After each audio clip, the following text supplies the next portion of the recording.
session and discussion today. I would like to introduce our respected speakers for this session. We have been joined by Mr. Parvez Iftikhar, who's the who has been a member of PM's Council of IT, Government of Pakistan, and has been providing consultancies to international organizations and regulatory authorities. We have with us Ms. Nageen Akhtar, Head Digital Innovation and Integrations Department at Bank Al-Falah. Thank you, Nageen, for being with us here today. Dr. Fariha Armaghan, she's a Research Fellow and Head Center for Evidence and Action Research at STPI. We are really honored to have with us Ms. Van Nguyen. She is the Deputy Resident Representative of UNDP Pakistan for the special remarks. Thank you so much for your time, ma'am, and for being here with us today. We have also been joined by a representative of Mobilink Microfinance Bank, Ms. Kurat. Because this session is focusing around gender, but it doesn't mean that it's going to be only focused around women. But when we are talking about digital banking and e-commerce, all those organizations, institutions that are connected digitally, that are working in this sector, whether it's microfinance, digital banks, whether it's any other multinational corporations, telecom companies, they're all well connected, and especially when we are talking about the regulatory aspect. The regulatory policies directly influence their mode of work. So today's session, just briefly, I'll introduce that digital banking and e-commerce, they have emerged as key sectors that offer financial independence and entrepreneurial opportunities to women across the country. However, the gender gap in access to these digital services remains large, with cultural, economic, and structural impediments hampering female participation, especially in the case of Pakistan. The inclusion of women in digital banking and e-commerce is extremely important because it provides women with financial empowerment and independence, enabling them to manage their finances securely and efficiently. In addition to this, digital platforms offer entrepreneurial opportunities that allow women to start and grow businesses without the need for significant upfront capital. So the key objectives of today's session, and especially the key questions around which we'll be having discussion, is what are the primary barriers that prevent women from fully engaging in digital banking and e-commerce platforms, the infrastructural challenges like internet blockages that impact women's access to digital services. And we all understand the fact that due to certain cultural norms as well, in many areas of Pakistan, women they do not have access to a cellular phone. So that's also a challenge. How can digital literacy be improved among women, particularly in rural areas, and women be empowered to become digital entrepreneurs in the e-commerce sector? So these are some basic questions, but once we are done with the panel discussion, the special remarks, we'll also open the floor for questions from our respected participants who have joined us. And thank you for joining us here. So without further ado, I will request I'll rather start with Mr. Parvez Iftikhar Sahab, your intervention. So this is our topic, although it's focused around gender, but in Pakistan, as we were discussing initially before the session started, that cultural barriers, cultural norms also hinder women access to digital banking and e-commerce. And then, but you must have observed certain good practices internationally as well. You have been working with so many companies. How do you see this transition in Pakistan, and how do you see the access that can be made, how accessibility can be made easier for women in Pakistan when we're talking about digital banking and e-commerce? Over to you. Assalamu alaikum, and thank you very much. First of all, I must congratulate SDPI on arranging this type of an event, in this particular event, where I see we men are terribly outnumbered. And now I know how the women must be feeling in most of the sessions that I come from the telecom background, and in such events in the telecommunications field, sometimes one starts his or her intervention by saying, or his intervention, I should say, by saying lady and gentlemen, because there's only one lady there. Anyway, thank you very much, and I must congratulate once again. So we are joined by Mr. Mia Mohammed Javed, who is a stalwart veteran in the field of telecommunications. We greatly respect him. So, coming to your question, there are barriers. You said the first thing is barriers for women. Actually, there are barriers not just for women, as you mentioned also, but also barriers for everybody. And the first barrier is the connectivity barrier. The first barrier is the connectivity barrier. And if there is no connectivity, then there is no talk of any banking or anything else. In fact, everything that we hear today so much about, the artificial intelligence, the blockchain, the Internet of Things, and this and that, all these things depend on connectivity. First of all, there has to be connectivity, and only then everything else works.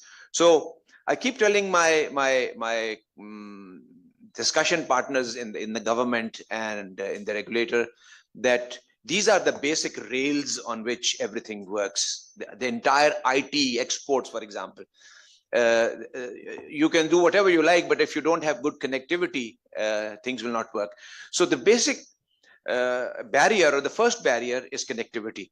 And connectivity means that either there are no signals, no possibility of making use of the internet on which the digital banking rests. There is no, it's not just possible if there are no signals. Secondly, if there are signals, then they have to be of certain quality, because if you cannot have a certain speed and certain response time, the digital banking doesn't work. So that is another big issue. And in Pakistan, unfortunately, if you leave alone the big cities, the 3 or 4 big cities, the quality of internet is not up to the mark, especially when we compare in our neighborhood. It is when we see the different indices of comparison, like GSMA or ITU or Network Readiness Index of the World Economic Forum, and all those, we are unfortunately behind all our neighbors except Afghanistan, of course. So connectivity is the first barrier. Then, of course, where internet is working properly, there are other challenges. There are you're well aware of all that. There are the internet shutdowns and internet slowdowns. So these are the challenges which one has to contend with. Then comes the gender issue, and of course, women in Pakistan have far less access to owning a mobile phone, first of all, or a smartphone for that matter, and then of course, even if they have something, they're not always free to do whatever they like on the net. The ownership issue is a huge one in rural areas. For example, a survey tells us that only 7% of women own a mobile phone or a smartphone, against 20% men, which is also very low, but still. So the gap is real and it's big. So it is connectivity, it is quality of connectivity, it is ownership of the device, and then of course the cultural barriers, where women are not allowed to keep phones, or even if they're allowed to keep phones, they're not allowed to freely access whatever they want to access. I think I should stop here at the first barrier, because otherwise I'm sure others are much more qualified in speaking about the other aspects. Thank you, Parvez Iftikhar Sahab. And yes, it's 7% of women have access in the rural areas, and the challenge around ownership is huge, especially in the rural areas. And we must realize the fact that we have a large rural community, and if women are not having access, there's a lack of literacy, and if this access is hampered by anything, whether that's cultural or any other aspect, then it's also hampering them to access their own rights, So yes, that's a very important point. My next question is from you, Nagin, because Bank Alfala is collaborating with us for this very important yet triggering discussion at some points, because gender is something that also triggers so many other things as well when we are debating on gender aspects. So, but I would like to learn from you, how is Bank Alfala leading this innovation, engaging women in digital banking? What are your strategies, and what are some of the best practices that others can also learn from you? Please. Assalamu alaikum, everyone. Thank you for having me here. So, Bank Fala is very forthcoming when it comes to empowering women and to promote financial literacy countrywide. So, firstly, what we try to do is develop as many digital solutions as possible for women. So, for example, one of the biggest problems that our women encounter is that they don't understand how to manage their finances. For example, how to do budgeting, which is a very, very basic, trivial task. But that is not easy for most of the people to do in Pakistan, especially women. So, firstly, we've been trying to develop digital solutions that address this problem. So, if you use Bank Al Falah's Alpha app, you'll find a lot of digital solutions that will address these problems. Starting from a budgeting solution that allows women to plan the budget for the month, a savings tool, a goal-based savings. So if you're planning to marry off your daughter or for studies of your children, for example, so you can use that tool. It will help you not just save, but also keep telling you how far are you from your goal. Similarly, there are other digital solutions available on the app. In addition to this, we've also launched a digital e-commerce solution called Alpha Mall, which allows women to start and grow their own businesses. Very recently, in collaboration with this, we launched our Hunar Mand initiative, which allows women living in far-flung areas to be able to sort of start their businesses.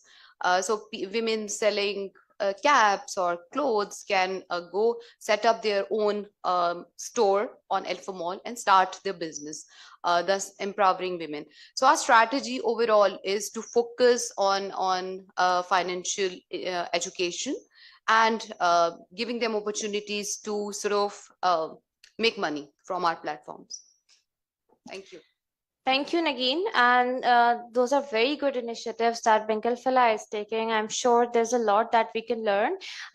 We also have with us Kurat from Mobilink Microfinance Bank. And we also realized that when we have central bank, we have private sector banks, and then we have microfinance banks who are directly connected with the rural communities. So Kurat, I would like to learn from you. How is Mobilink Microfinance Bank leading the initiative around bridging the gender gap when we are talking about digital banking? Plus, I also mentioned in my last session, because that's a very interesting thing, one of your branches is completely women-led, and they're young women in your branches. So how would you like to share some instances with the participants here, and any way forward for all other microfinance institutions? Over to you. Assalamu alaikum, everyone. Thank you for having me here. So basically, Mobilink really feels very strongly about bridging the gender gap, because obviously for our the country to progress, we really need the women to be equally involved and to be involved in the financial sector. So some of the initiatives, like building up on what Parvez Iftikhar Saab said, that yes, connectivity is very, very important. That's the number one thing. If we're not connected, then that's the first step. If we don't do that, then nothing else is possible. Number two, I think the second thing is that first and foremost, financial literacy is very, very important. So what we do is, the initial thing that we've done, we have this flagship program that we have at Mobilink, which is called the WIN. WIN is the Women Inspiration Network. So in Women Inspiration Network, which we call WIN, it's like a whole journey we take the women through. So what we do is, first of all, we start off at the very initial level, which is giving them financial literacy trainings. So we partner up with different partners. We we've done trainings with State Bank as well. We go to different areas, especially the rural ones, because our portfolio, Mobilink's portfolio, more than 70% of it comes from the agriculture side. So we understand that we need the involvement of the rural women more, because obviously our portfolio consists of agriculture side more. So we give them financial literacy sessions where we go out to the grassroots level, we go sit with these women, we talk to them, we give them financial literacy trainings, tell them what is income, what is an expense, why do they need to differentiate between a need and a want, how to do budgeting. And then apart from that, then at the same time when the session is going on, we have our staff officers over there who are from the branches and who they are females. So we have female champions in every branch, so that the women are more comfortable to interact with and they can guide them better. So once we give them financial literacy, we tell them about our products. We have very nice micro loans for women, we have saving plans, and then we have this app, which is our banking app, which is called Dost app. So after the session, we have our officers over there which facilitate the women, whoever is interested, to open their account. They will go through the journey with them. And another thing that Mobilink has done is that whenever a female who registers on our app and logs in, so our interface completely becomes women-centric. So all the women-centric products start popping up.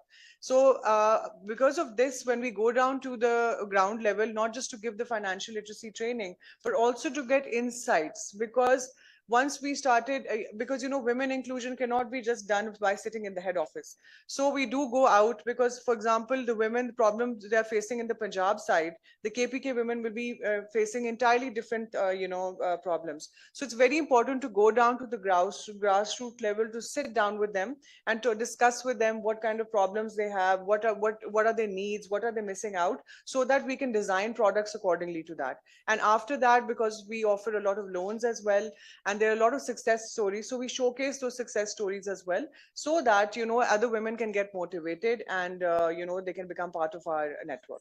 So these are some initiatives we take. Then, like you mentioned, we have an all-female chorale branch. So in that, what we do is that, yes, we have so we've made that comfortable, because we have a women business center over there, which recently we just converted into a incubation center for women. So that is also a guideline for women who want to start off their business, or are at a very initial stage, or want to expand their business. In that, of course, we give them mentorship, we connect them with the relevant people, we are having proper classes. So the idea of having that women business center at a female chorale branch was so that these women that come feel comfortable, because like we are social and societal norms are, even not just in rural areas, even like in the urban areas, women don't really like to go to the branch themselves or the banks. It's usually the men who do it. If we have to get a cash check, we'll send our driver, or we'll send some man from the house. But usually women are a little hesitant. That is just how it is as per our society. So the idea was to have an all-female branch, not so just for the customers, but for also that these women who are a part of our incubation center, who we want to connect with in the ecosystem, they are also comfortable, and there are no such issues from the family side as well. So these are some initiatives we've taken. We've trained almost 20,000 plus women all across Pakistan. And we are working more on it, and we are coming up with more products that are, will be fulfilling their needs, and they can help prosper the business. Thank you, Kurat. Thank you. So, I mean, I'm also learning about these new initiatives that Nagin shared, that you're sharing, and I think your Alpha initiative is superb. The things have to be made easier for women. We have women who are not always working women. We have women who are housewives, who are busy at homes, and when they're lacking financial independence, and that's where problems are created, especially because climate change is a crisis. We are in a state of emergency, and whenever disaster strikes, and if women don't have access to, or if a woman is not financially independent, then she won't be able to cater for her needs. Sometimes in rural areas, this is also a challenge. Under even our social protection programs, cash programs are provided to the men of the house, and they get that cash. Sometimes because of lack of literacy, they don't utilize those cash, rather they spend it in gambling or any other activities, and women have no access. So this kind of making easier the branchless banking systems, making it easier for women to access finance. Hats off to both of you and to your initiative. So thank you. But I will be coming up with some triggering questions because I have my own way as a moderator to generate debate, because we have our participants. I can also see Ms. Lam from FNF. Thank you for joining us here. So I'd rather ask those questions that can generate a debate, and we can extract key policy recommendations for our Ministry of IT as well. Madam Shaza will be joining if her cabinet meeting is over, but we really tried to engage the core from Ministry of IT. And because STPI is a neutral think tank, so Ministry of IT representative is not here. But we will make sure that the recommendations reach them. This is a serious issue, and we will ensure that they are not here. That's because they are not prioritizing it here. So that's why thank you everyone for making this issue a debatable issue. Your presence here ensures that how serious you are about gender. Dr. Faria, my next question is from you. So what can be done in terms of policy for women empowerment, especially when we're talking about digital and e-commerce space for women in Pakistan? You're also in charge of Women in Policy Network that you recently initiated at STPI. What are some of those, spaces that can be made available, and any learnings from that network? Sure. Thank you very much, Zainab. So I really wonder why we are on the policy fault lines. We have such a strong identification of the problem. We have such a strong acknowledgement of the problem around women empowerment, around women digital empowerment agenda. The data and the evidence, it's blatantly speaking to us. We have such fine policy design putting on the table to the bureaucracy, yet the decision paralysis in terms of endorsement of policies, that is actually happening in the space, and the implementation is failing us terribly. So when we talk about policy making in policy paradigm, there's a certain level of engineering towards it. For example, first we have to look at the ability and the capability framework of the population of interest.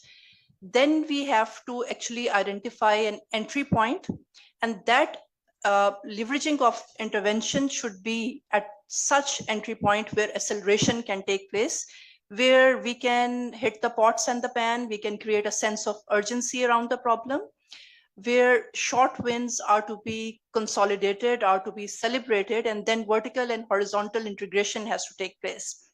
And then we take champions along the way, and it's all about a story of collective action. And this is exactly what is needed here. And we have identified all these areas, this roadmap, how to go about it. And this really holds for Pakistan. For example, when we talk about digital ecosystem or digitalization of digital banking or e-commerce for women, it actually overleaps the barrier dimension of the patriarchy that we have in our system. It overleaps the barrier dimension of the poor care economy that we have, that actually impedes women from participating into e-commerce, from participating into active digital space. Yet this is not happening, and actually the policy pillars are not integrated, they're not talking to each other. And one aspect that is missing in policy paradigm is that we need to compartmentalize the problem. So we need to compartmentalize when we talk about the digitalization and e-commerce for the economically disadvantaged women and enterprising women who are better off and who are actually running these enterprises. So for example, Pakistan, we have to see our digital maturity metrics. Pakistan is at premature digital as compared to the other developed countries, which are base digital or digital plus. So we need to define a touch and tech spectrum for the economically disadvantaged who are enterprising, who can be at the bottom of the pyramid in terms of female labor participation force or in form of owning informal household enterprises. And then we have to define the metrics for the better off entrepreneurs, and which is very low in Pakistan. For example, in female entrepreneurship index, out of 77 countries, we are at the last position. Just 8% of the entire ecosystem in entrepreneurship, only 8% have the ownership of the enterprises. So we need to define the policy guidelines around these and how we are actually dealing with different segments. And thirdly, one aspect which is totally missing, I don't know, nobody's paying attention to that. that even in all the social protection programs of other developing countries, informal worker or informal household enterprise owner is part of the national repositories and registries. This is totally missing in Pakistan. So in Pakistan, we are only tackling the poor and the vulnerable below the poverty line. We have evidence from African countries, from South Asian countries, that they're part of the repositories, and then they are there's acceleration around saving and then transitioning from saving to credit for livelihood generation, where they actually become owners of informal household enterprises. So that part, that is a missing link in our repositories. That's a missing link in our policies where household enterprises or micro entrepreneurship is kind of overlooked. And thirdly, my last point is that we have to recognize digital ecosystem as it is quite different from the banking branch banking ecosystem. So branch banking is all about ability to pay, while digital banking is all about willingness to pay. So someone may have this willingness and this thought process around being part of the economic ecosystem, but he or she may lack the documentation or the footprint that is needed to be part of the branch banking. So we have to recognize that this is a point of acceleration. We have seen how we have success stories like M-Pesa in Kenya, we have success stories in our neighboring countries, and they're far ahead of us. So we need to recognize from policy angles that why this is not happening. We have all the solutions right on the table, and we need to focus on this. Thank you very much, Dr. Fariha, for you have raised very important points here. And that brings me to my next question. And I want the panelists here to be open and vocal about it. What kind of support you think women, especially in the digital ecosystem, whether it's banking, e-commerce, require from the male allies? We have one male ally sitting here with us. I'd come back to you later on, Parvez Iftikhar Sahab. But Nagin and Kurat, what do you think? What kind of support is required from the male allies in strengthening women empowerment, especially in context of the digital ecosystem, banking, e-commerce, or whatever is integrated as part of this ecosystem? Nagin, may I request your intervention, please? Yeah, so the male counterparts of Pakistani society have to play a very vital role in empowering women. So BISP program started 12-13 years back by the then Prime Minister, and it focused on the women of the vulnerable society, part of the society. And the focus was just to give money to the women so that they can address their basic needs. They can spend money on educating their children or do stuff that they really want to do. So the issue with that was that the men of the house used to go to these touch points, agents, and used to withdraw money instead of women. So to cater to that issue, we sort of started we incorporated biometric solution in the whole overall BISP program, just to make sure that the women themselves show up at the agent location and withdraw money and get hold of the money and get to spend that money, which should come to them. The government has allocated that fund just to make sure that women get hold of that money and spend the way they want to. So that is the kind of situation we're living in. So the males of this country really need to step up and really need to support women, so that we don't need to do these kind of solution and these kind of activities where we have to sort of make sure that the women do show up by incorporating biometric verifications. So that goes on to show that the kind of society we live in and the kind of male dominance exists in the country. So I think it really needs to go away now, and women can only do that by stepping up and making sure that they get their rights. Thank you. Kurat, your point on that? I totally agree with what Nagin said. That is how the state of affairs unfortunately are, which is why when I go around giving financial literacy training to these women, I also always feel that men are like the gatekeepers. So it's very important to equally involve them if we are giving any, like we have our gender sensitive trainings for all our staff.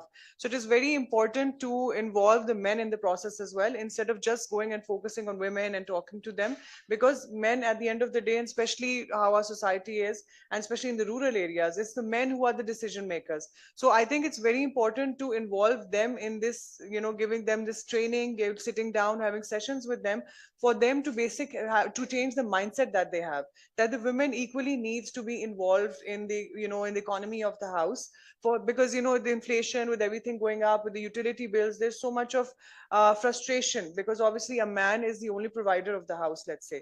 So now I think men have come to that, there's real understanding that yes, only one man's income is not enough for the house to run.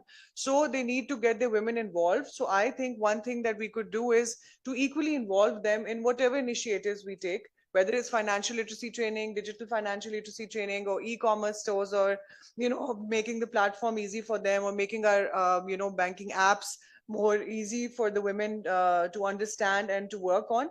So I think one thing I would really like to add is that I think we should involve the men into this more, just by focusing on, because we need to change their mindset first. They need to have a better understanding that why is it important for the women of the house to be empowered and to be equally involved in the economy of the house. Thank you. Parvez Iftikhar Sahab, your take on this? Yeah, I fully agree. Of course, this we men have to step up, no doubt about that. But that needs a change of mindset. We all know that the mindset is different. In fact, if you ask a typical one of my typical co-gender, what kind of support you would like to give to your female family member for digital banking, for example, you will say, okay, I will get a SIM in my name and give it to her. So even the statistics available in Pakistan of how many women own a mobile phone are not, I'm sure, grossly incorrect, because most of the phones being used by them, especially in smaller cities and rural areas, are not in their name. They are in the name of the father, husband, brother, whatever. So, and of course, the more the need of cash, the less the need of cash, the more women will be able to make use of it. In my own household, for example, my utility bills were paid by somebody in my office staff. The money I would give the money to the office staff, or my wife would give the money to him and go pay the bills. Now, my wife pays the bills, because nobody has to go anywhere. It can be done she does it from JazzCash. Sorry, thank you very much. So what I mean to say is that, of course, there has to be support from men, but also from the technology point of view, there should be, we should move ahead and move out of cash. Women don't visit bank branches to get cash. Even men actually are afraid sometimes to go to bank branch and take out big amount of cash, because you never know who's watching and he will come after you. So we should reduce as much as possible, and that is our main goal. Should be use of cash should be decreased as much as possible, so that not only women but everybody is able to use banking facilities. I think we can see in our neighborhood in India, Paytm, even you can find beggars who accept payment on Paytm. Easy M-Pesa in Kenya, of course, is a typical example, being it's quoted everywhere. So I think these two things can help a lot. Of course, connectivity, change of mindset, because that is something which is very vague and it takes maybe generations, but other things can make the difference. Thank you, Parvez Iftikhar Sahab. And I think gender empowerment starts from home. So it's our fathers, it's our brothers, husbands, sons who support women. If they're not supporting, then I think it's very difficult to get that equity aspect integrated, whether we are talking about digital ecosystem or any other thing. So thank you for your intervention. Nagin, I know Miss Van's role is very important, so she will be sharing her special remarks. But I'm also going to open the floor for the questions. But Nagin and Kurat, just a few questions related to the targeted financial products.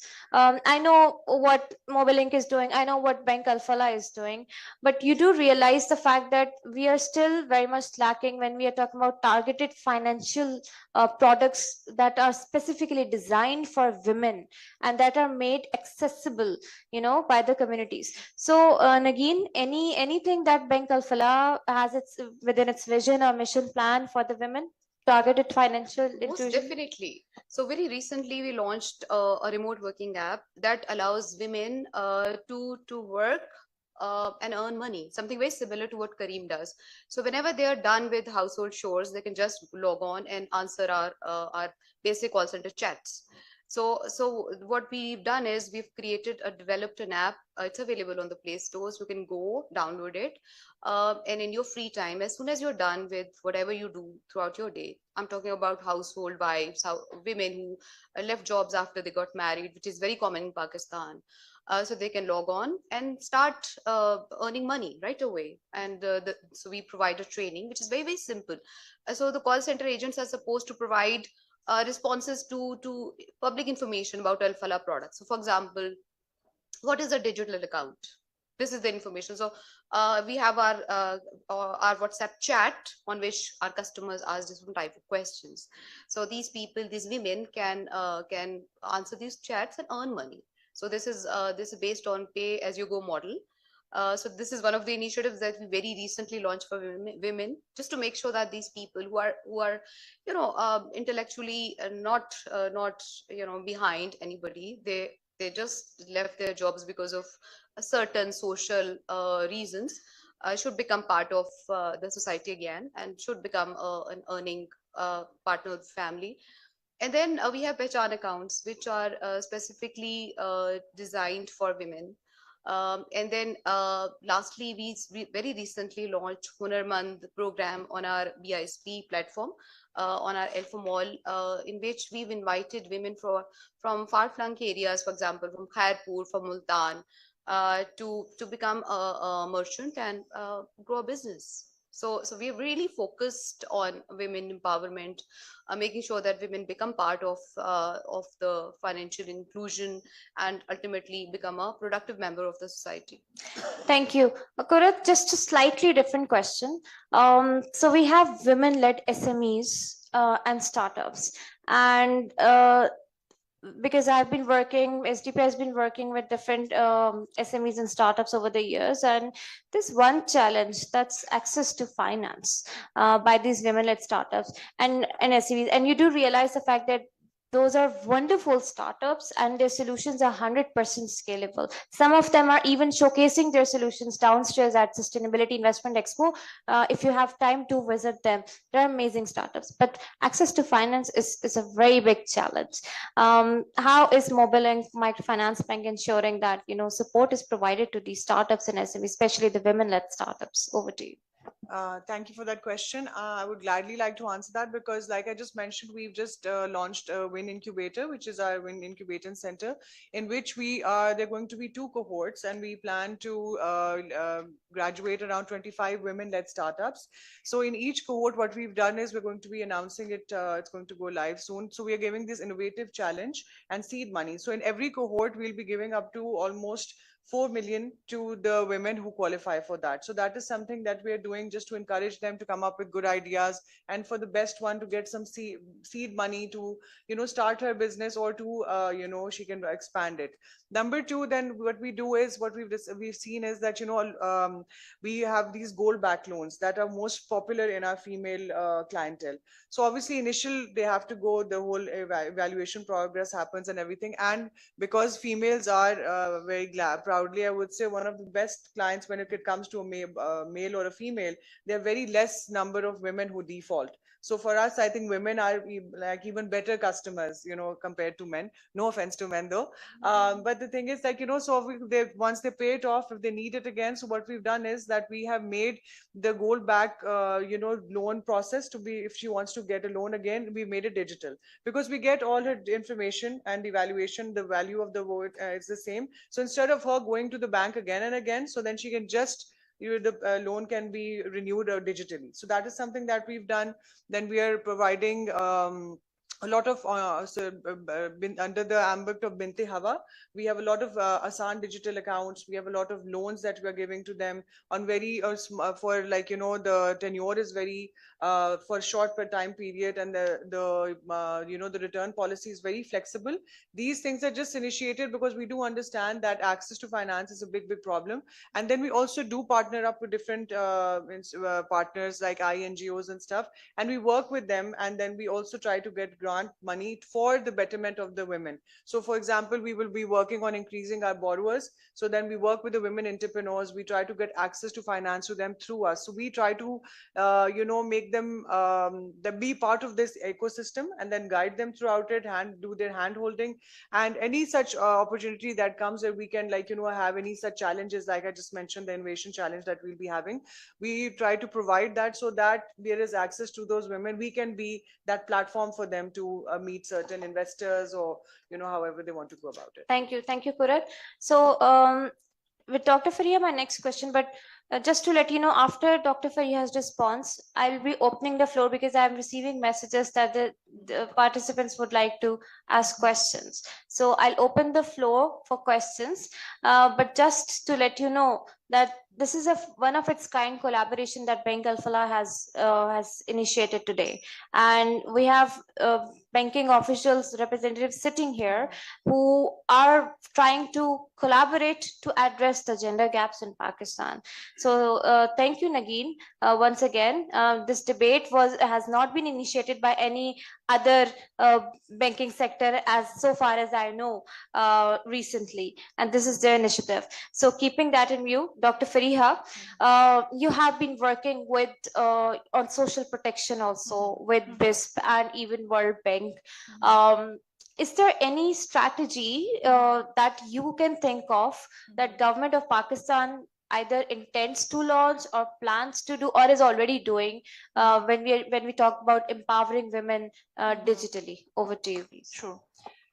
So in the domain of social protection, I think so there's a lot of digital empowerment that came along. First of all, it came by learning by doing, when the ATM cards were issued to the social protection beneficiaries. I mean, they had it wrong for the few initial times, but then they did like a greater percentage of them did learn the percentage. Then the process shifted to point of sale transaction. That brought social mobility among these women, and also knowing the process of having a POS, a point of sale transaction mechanism. The issue is that there's always a way to find solution to a policy problem. You just have to work around the problem. Even in terms of social protection, patriarchy takes a back seat when economics of incentives come in. So trust me, for the 9.2 million beneficiaries, if you visit them, so I've done more than 3,000 surveys myself in their households. I don't see any patriarchy, because every man in the household knows that this is the woman who has to go out and receive the cash from the point of sale. So she goes beyond the Char Diwari concept, and the men of the household know that the incentive is routed through the women. So they have no issues in ownership or access of mobile phone. So you just have to put the incentives in the space as per the population of interest. So and this is how digitalization has happened, and now there's a drive toward mobile wallets. But again, you have to look at the evidence-based policy design. I would like to use the word obsession among donors. I mean, with no offense, that there's obsession among the development partners for introducing mobile wallets in Pakistan into the social protection space. But I keep on telling them all the time, whether it was the donors I've worked with, that there's a lack of digital literacy. Until unless it is there, the intervention is going to fail, because for example, I've only come across some 15 to 20 social protection beneficiaries out of 2,000 who actually own a smartphone and are able to do a mobile wallet transaction. So without financial and digital literacy, financial inclusion is a hollow story. And what I see that in our space, whether and we have one of the largest fiscal spaces is social protection. I mean, we have one of the highest budgets. I mean, this time it was 592 billion, the highest after our defense budget, the allocation done to this.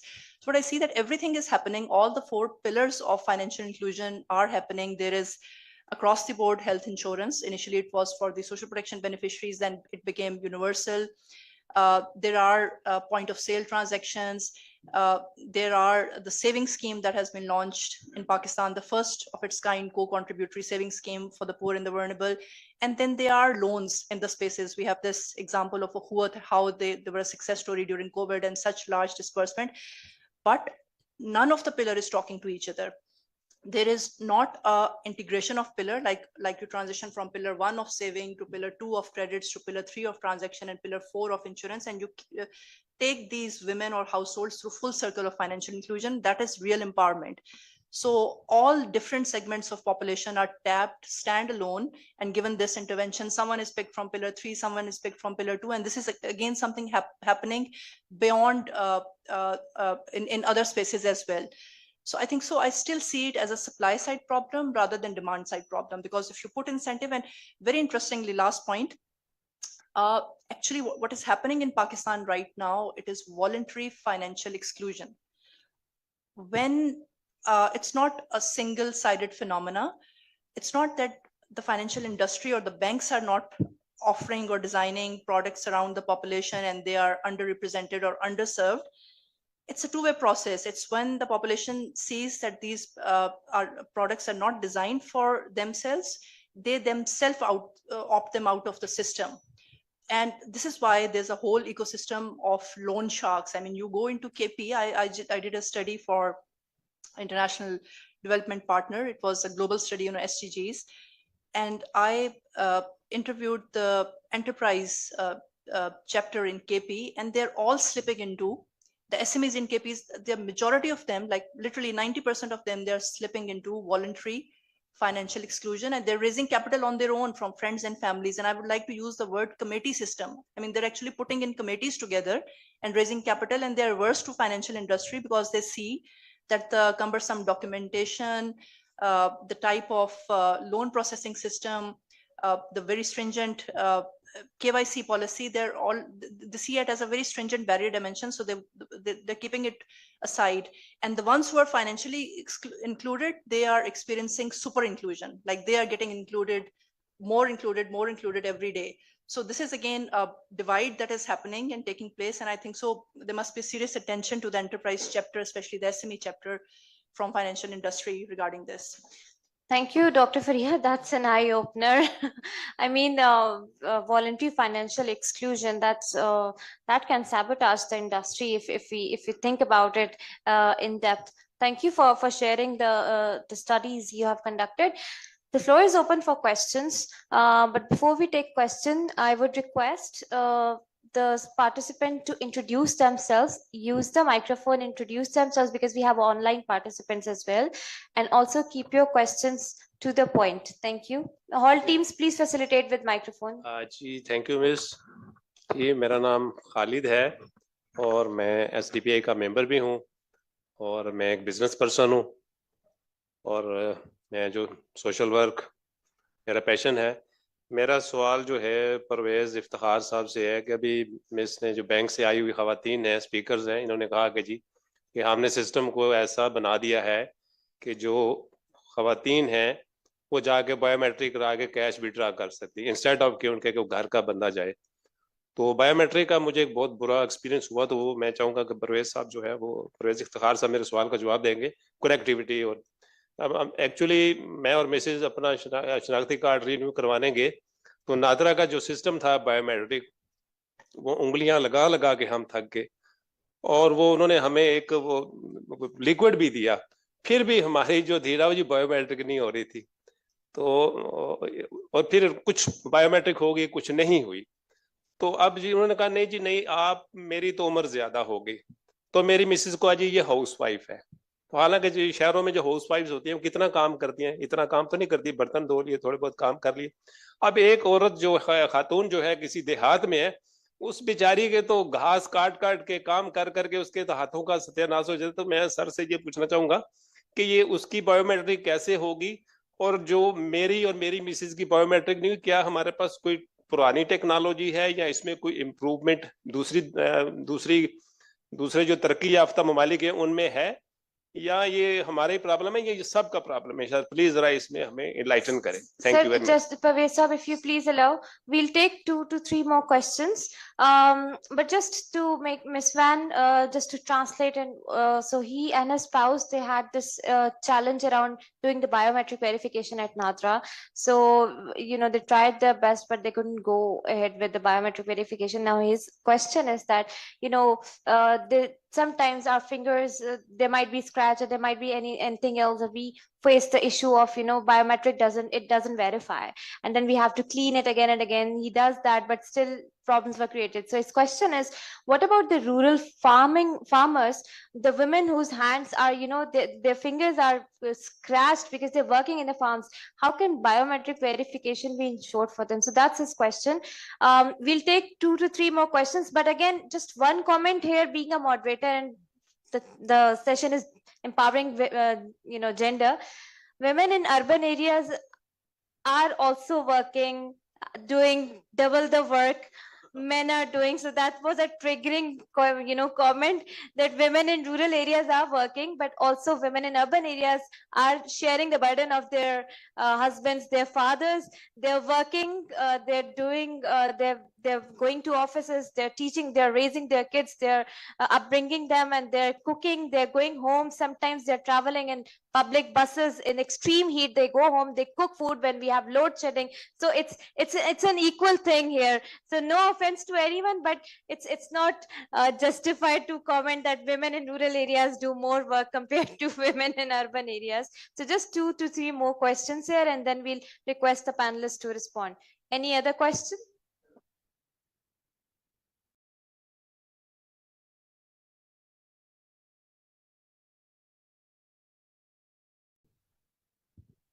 Hello, everyone. This is Nadeem Iqbal. I am from the Network for Consumer Protection. So there are two issues which are quite challenging. One is how to develop the pathways to reach to the vulnerable community. The latest census of Pakistan talks about a differently abled population. There are numbers, then transgenders, and there is another category, functional disability. So the number is quite high. That's roughly around 23 million. So how to develop pathways to reach to those one? And definitely the female population in this population is also quite substantial. Second question, consumer protection in the digital finance service is a huge issue worldwide. We are also struggling on that thing. So consumer redress is also another area, complaint redress, that is more or less missing in Pakistan. There are three kind of genres which give money to the people. One are the scheduled bank, the second is microfinance, and the third is fintech.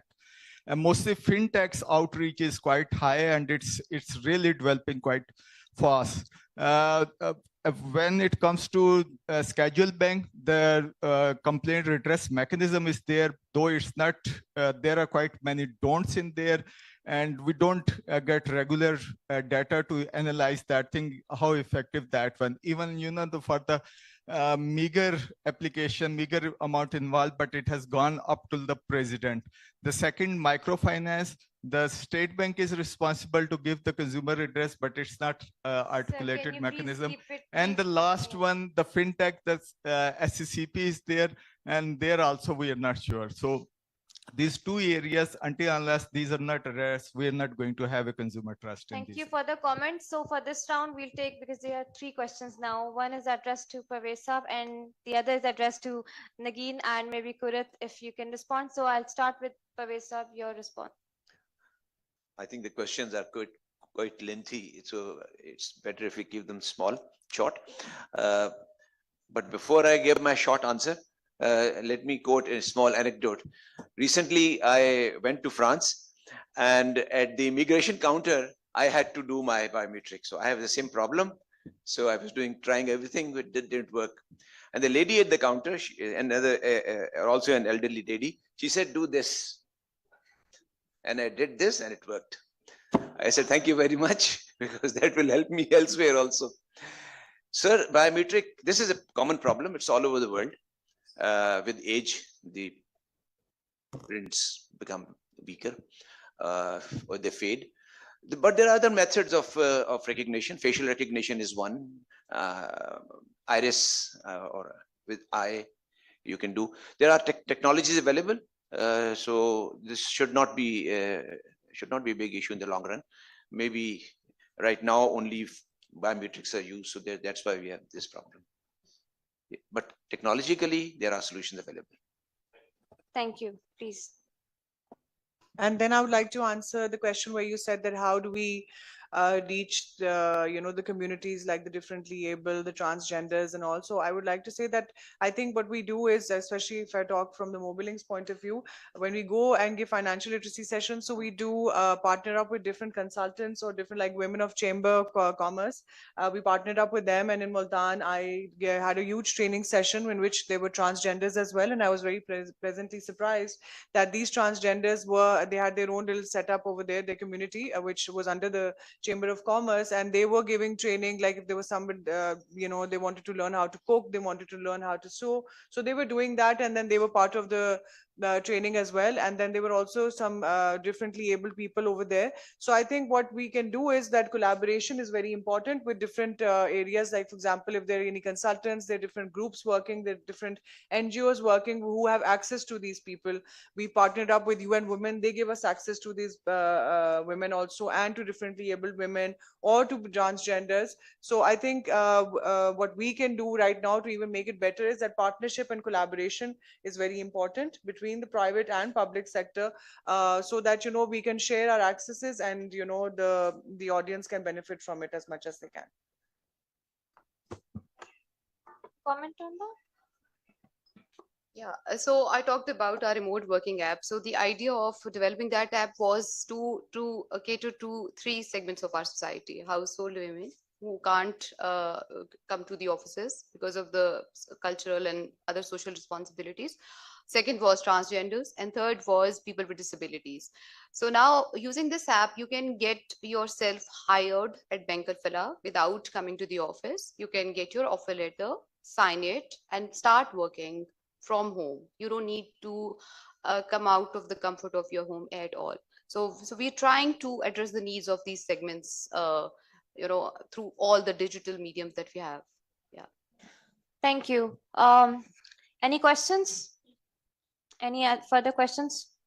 If there are no questions, then I can continue with my questions from the panelists. Just last round, and then we have Ms. Van, and we'd like to listen her as well. Any other question? Ask women. There are young women sitting here. So don't you have any challenges when it comes to digital banking, e-commerce? I know many of you are freelancers as well, if not so many, but some of you are active on social media also. What is the key challenge that you have when it comes to digital banking, e-commerce, or anything that's related to the digitalization? And please be open about it. You can share in Urdu, in Punjabi, whatever language you're comfortable. So please feel free. Please. I am a freelancer. So मैं जब काम करती मैं work, they didn't pay me. There is no proper thing, and we can't go at any form to complain about them. And when we complain, we didn't get the response. So we work and we didn't get anything from it. Thank you. Yes, that's a question. That was something also happened yesterday. Somebody informed me about it. So there are international companies who hire freelancers from Pakistan, and then they give them a contract, signed for remote work. They do it, and even if they complete their work, the companies don't pay them. And then there is no forum, where she's talking about that there's no forum available where we can complain about it and we can get our salary. So they're not paying them. So anybody who would like to respond to the question? Gigi, please. Take the mic, please. Okay, in freelancing platform, you must have to work on a milestone. When you have build your trust, then you can do project by project. But initially, you have to work in a milestone. You have to show her or him 50% or 25% work. If the project is very lengthy, you have to show a very small work to him or her that I have done this. If she paid, then you can continue and complete the project. This is the style. But that's the problem. People complete their work because I myself, I have heard about this thing just yesterday. Okay. They complete their work, they finish their work, their desk time it gets recorded. Those companies monitor them. And then what happens next? They don't pay them. Rather, they start harassing them. This is happening. So is there any forum that that is available? I know there's one bank that has a freelancers account they're offering to the freelancers, but how can this thing be made easier in Pakistan? If there's any recommendation, any suggestion from the panelists here, if there's anything that they can do about it to make freelancers get this finance more easily accessible for them, anything? To be honest, I don't know of any specific forum where you can go and make a complaint. But I think one thing that you can do is to make a lot of noise on the social media against that company. Sometimes it works. Tag them, put it on Twitter, LinkedIn, Facebook, Instagram, whatever you can have access. It sometimes works. Even it works in Pakistan with people when you buy something and they don't take back because it was the thing was defective and you want to return. So if you put it on the social media, then they normally listen. Okay, I have another very short question. When we are expecting PayPal in Pakistan, is there any alternative to PayPal? And second question is, we can't receive payment from Indian client. So what is the how we can do that? Incidentally, I have the same questions. MOIT did come? Did somebody from MOIT? MOIT was supposed to come, 2 representatives, and we are still waiting for one of them to be here. But that's the kind of seriousness, you see. They're not serious about it, and they're not talking about it. We have a youth pulse here, and they're not here to address the challenge. And so that's why, being a moderator, I'm making noise that, this is not right. This session is being live streamed, and we'll be tagging MOIT that these are the questions that we were expecting you to answer. They're not answering. So these are very genuine questions. When is PayPal coming to Pakistan? And yes, in context of PayPal, Nagin, is there any threat that local banks feel when we're talking about PayPal or any other international, fintech thing, something related? Anything that you would like to comment on? So I don't see that as a threat at all. And to be honest, I don't see it coming in the next few years at least. So I don't think the banks are planning to counter that or to bring in products as a competition to PayPal. I don't think so. But Payoneer is one which is quoted as a kind of a replacement, not as good, or not as widespread, but maybe. Okay, so any other question? Yes, please. So as a student, if I want to work, I go to only some like international freelancing platforms like Upwork and Fiverr. So there, the competition is very high there. If I'm a beginner, I don't get any kind of job. So are there any local freelancing platforms if I want to start freelancing? So where could I start from? E-commerce. Dr. Parvez Iftikhar sir, anything? I can only say, yeah, as far as I know, there are no local freelancing platforms. and I can tell you it's good. Maybe some foreign platform is not paying, but normally they're more reliable. Let's be honest. And I think start small. Fiverr is, for example, is $5. So start small and try your luck. In the beginning, it will not work, but it works in the once. Part-time jobs. Banks maybe offer some internships, or maybe other mobile companies. So yes, we do have programs where we do offer internship, and but they're very limited and stuff. So that's for a very temporary time period. But apart from that, well, I could suggest you. This is obviously not related to banking or anything, but there are a lot of companies or startups and stuff that you could get in touch with, which are local, and you could do your little research. Maybe they would need somebody for content writing for them, or to work on their do their digital marketing, or come up with some marketing ideas for them. So I think that is something that you could do part-time to earn some money, except for the Fiverr and all of this. Yeah, startups, local startups is a good hint. Maybe visit NIC, National Incubation Center, and there are other incubation centers in almost every university now has an incubation center. So that could be one way. Thank you. I think that's a. Can I ask a question? Yes, please. Last question. As we know, Pakistan is among 4 or 3rd largest countries in the freelancing platforms, but overall, from the I think so, private sectors are contributing now for the freelance marketplaces, but the government is not serious about it. They don't have any initiatives, even knowing that Pakistan is 3rd or 4th largest country as being in the freelance marketplaces, when because freelance marketplaces are very comfortable for women and working women. I think so only Mobilink has their banking services for that we can connect with the freelancing platforms to credit our monies, but there are no initiatives from the government side. When it is the 4th or 3rd largest countries among the world, then I think so government should be serious about it, and to build a proper infrastructure, to build some communities, and to build something that will support and protect their freelancers on this platform. Thank you for the recommendation. So we have 60% youth, well, just 60% above the youth in Pakistan. We have, and most of them, because of the current economics conditions, there are no jobs in the country, hardly any jobs for the youngsters. And those being offered by the government to these youngsters, there are no jobs. And I'm saying this because the jobs that are being offered, they require people with 15 years experience.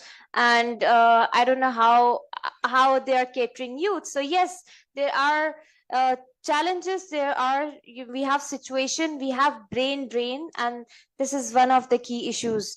So the key recommendation from all of you, I know youngsters are sitting here, is going to be that government needs to think seriously about the freelancers, especially when due to the data blockades, freelancers were the first one who got affected. Many of them lost their clients because they were not able to provide them the services because there was no data, and that's affecting the country, that's affecting this market, that's affecting the economy that freelancers are contributing towards this country. So I think that's very important recommendation. Before I request Ms. Van for her comments, and also I'm sure you have so many reflections now, one key liner recommendation or key liner point that you would have pitched to government if they were here today. We had 2 confirmations and they haven't joined. Last minute they haven't joined, and we are not sure why they're not here. But still, I want to make sure that your comment and your one-liner recommendation reach the right platform. So maybe Nagin, you can share. So I think it is very, very important for the government of Pakistan to be involved in the sessions like these, this was a very eye-opening session, even for me. I didn't know that freelancers of Pakistan had so many problems. I'll definitely go back and see what we at Bank of Fila can do to facilitate them. But seriously, the government officials should have been there, and my 2 cents to them would be that they should take this seriously, because this is the next generation of Pakistan. So what are we're planning for them? It is them who have to plan the future. So I think it's high time they get serious about it. Dr. Fariha?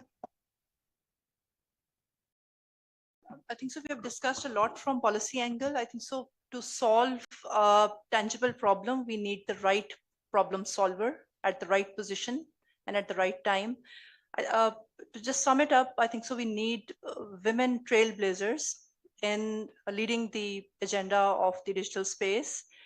And it's very apt and pertinent, because still they're not at the top of the pyramid and empowered enough. Just like I would like to quote that there's a very famous Broadway musical, Hamilton, that has a punchline: the room where it happens, and the character keeps on saying, I want to be in the room where it happens. So the women must be in the room where it happens, and they are in the best position to know what's going on for women digital inclusion and women e-commerce, and advancing this agenda of digitalization.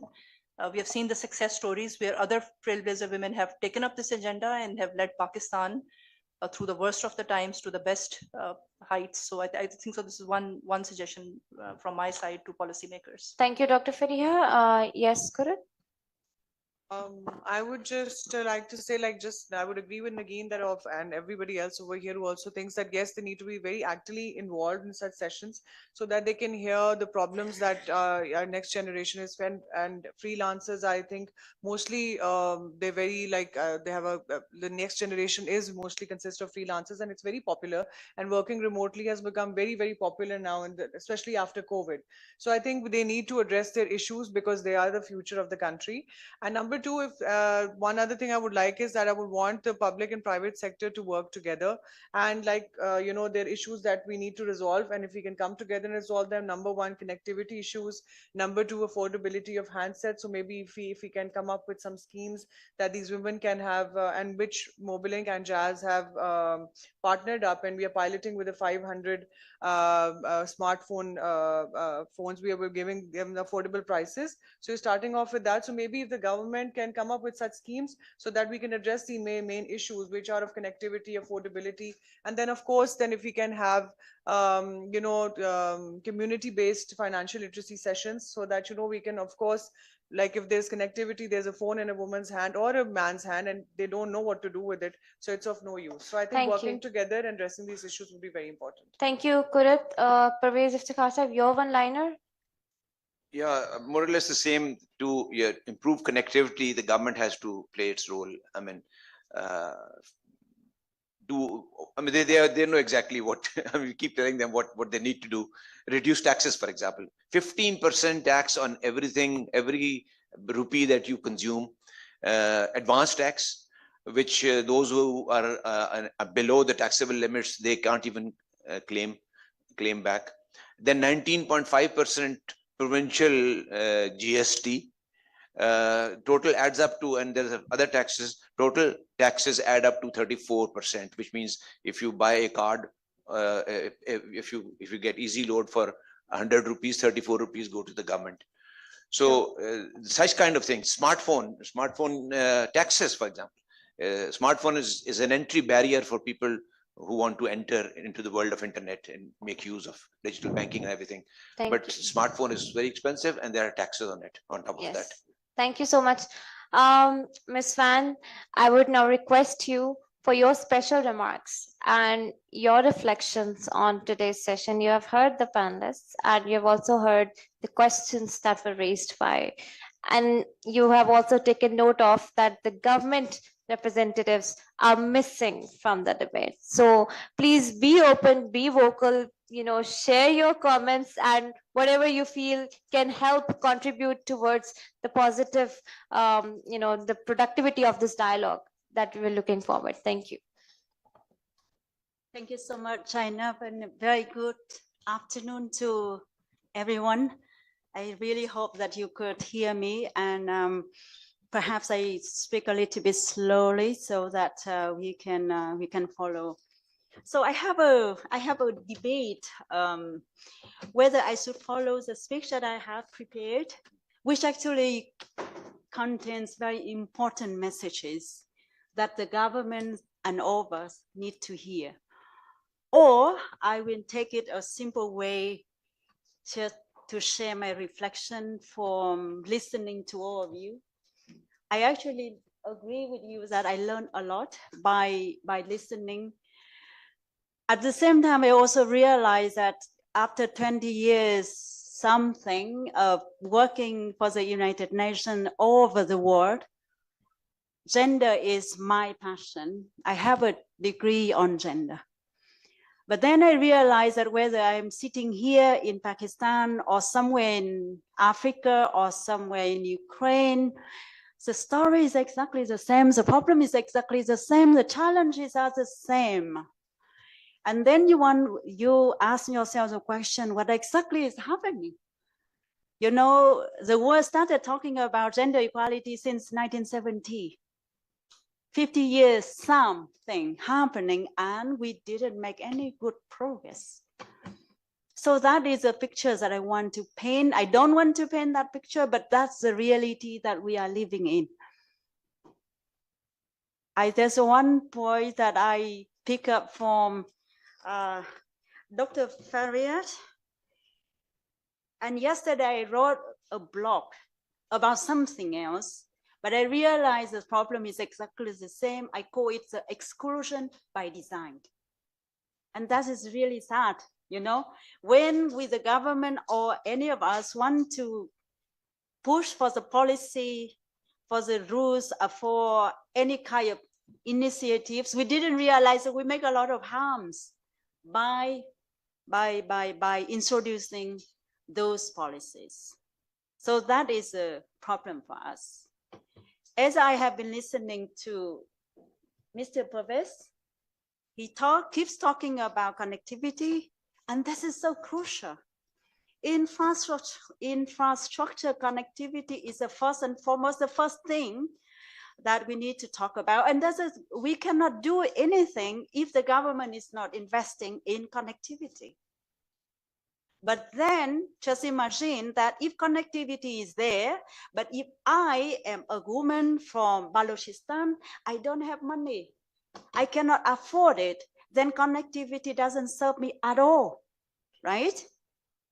Then my next step would be that, okay, thank God I am married to a husband who has money, who buys for me the mobile phone. But I don't know how to use a mobile phone. So the ability of the woman is also a problem. So connectivity, yes. Affordability is very important. That needs support from the government, from the private sector, you know, bank, anyone else. And the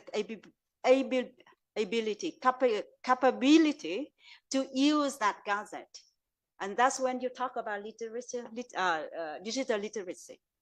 So this is, even though we talk about the topic that we have been talking about for many years, at the end of the day, we realize that it's a multifaceted. It needs everyone to be involved, everyone, not only the government, but also private sector. You are all here, academies, schools, families, husbands, brothers, fathers.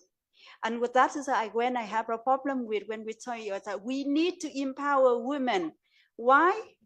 Because when we say so, we feel like the women are just sitting here, right? Passively, waiting for somebody to empower us. That's not right. We as a women, we need to empower ourselves. And that is the role. That's why I was asking the moderator to please ask the women, why is that all the men are asking questions and we are sitting here and we are listening? No, if we don't take the space, nobody is going to give us the space.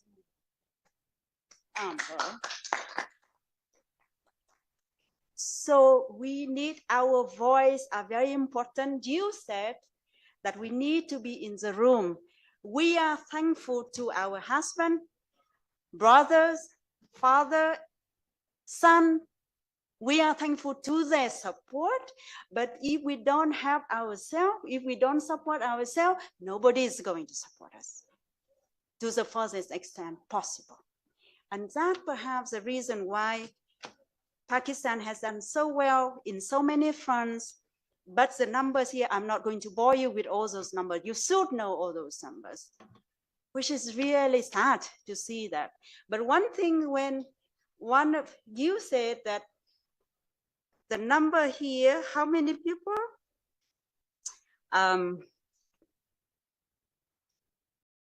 This is okay.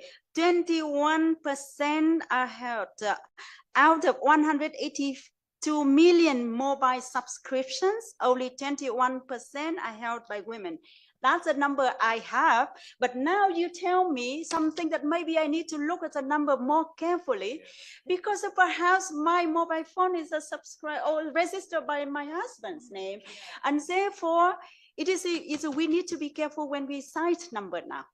Perhaps we do have phone. Perhaps we can do things, but if you only look merely at the number, it's the names, then maybe we miss the picture, right?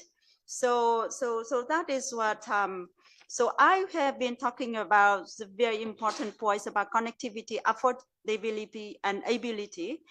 I talk about the roles of women that we need to support ourselves. We talk about this. Now, one more thing I want to say, and I will stop because I think that also time for lunch, which is that I'm sitting here on behalf of my organization, United Nations Development Programs. So we have been in the country for many, many years.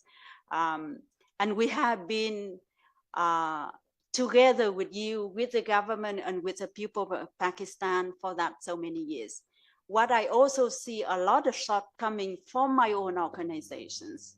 I have traveled everywhere, and what I saw is that the livelihood support that we as a development partner, you talk about, that we are obsessive about mobile wallet. We are also obsessed about providing skills, income generation opportunities, vocational training to women with, what do? We give them how to do the, what you call, clothes, beautician, stitching, or doing something with agriculture. But that one is, perhaps it worked 50 years ago. The world has moved on. We talk about digital, Pakistan, the lady who was talking about so many problems with the freelancing. Why can't we think about providing those opportunities, those skill training for women who, for many reasons, culturally or whatever you think here, that people prefer or decide or want to stay at home. But when you stay at home, it doesn't stop you from being very productive. So if that kind of training that can, meet with the demand of today's digital life, digital world, perhaps it helps us better. So this is from critically looking at my own organization. That is something we are going to look into. Amara, my colleague, is the head of the development policy unit. Last year, her unit has a big report on digitalization. A lot of information we collected, and we know the challenges. And lastly, I want to say that it's not that we don't know the problems. It's not that we don't know what needs to be done, but perhaps the will is not there. The drive is not there. And you cannot say that it's because of the government. No. It's a government, private sector, academy, everyone, development partners, and all of us as women and men. So with this, I wanted to say thank you so much for the wonderful moderator and wonderful panel. I have actually been listening carefully and learning a lot. And I just wish you a very good day, a very good session, and as you continue to be in this forum. But I do hope that next time when we talk about gender inclusion, women empowerment, perhaps we have some silver lining news to share with everyone. Thank you so much for your kind attention. Thank you so much, Ms. Van, and thank you for sharing, taking this as something personal to you, and for being open about the challenges, and for offering as a development partner to all the stakeholders that we need to collaborate, we need to work together. And I'm sure the kind of work UNDP is doing, the kind of work all other development partners are doing for the women. We also have FNF, we also have other development partners. They are trying their level best to integrate women in the system, as whether it's policy, whether it's financial inclusion, or anything that's related to the women empowerment. And but that will only happen when you become part of the process. As Ms. Van pointed this out, we need to raise our voices on the right forums, through the right platforms. Only then our voices will be heard. Only then we can be the real disruptors. Thank you so much, everyone, for joining us today. Thank you to Bank Alphala for hosting this very exciting, I'm sure, a panel that will challenge so many other norms that are existing at the moment.